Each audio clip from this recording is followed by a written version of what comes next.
তুমি অগ্রগামী হও সেই চিরস্থায়ী জান্নাতের দিকে, যেখানে রয়েছে চিরন্তন সুখ।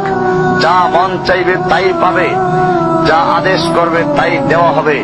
জেনে রেখো, দুনিয়ার চাওয়া পাওয়ার পূর্ণতার স্থান নয়, দুনিয়ার চাওয়া পাওয়ার পূর্ণতার স্থান নয়, দুনিয়ার চাওয়া পাওয়ার পূর্ণতার স্থান নয়।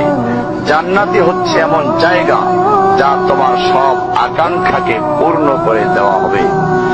চির কিশোর সেবকগণ, চির যৌবনা সঙ্গিনীগণ, ফল মূল, গোস্ত, দুধের মধুর শরাবের নহর, উত্তম বাসস্থান ও বিছানা, চির আরাম, চির যৌবন, চির সুখ, অসংখ্য নেয়ামতের মাঝে সবচেয়ে বড় নেয়ামত হবে তুমি আল্লাহকে দেখবে।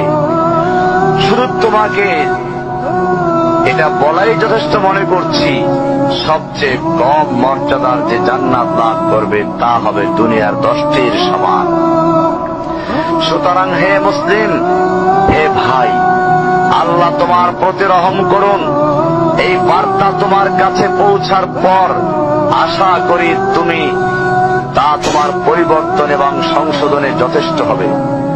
গতানুগতিক চিঠি হিসেবে নিও না আমার এই পত্রকে, ফেলে দিও না।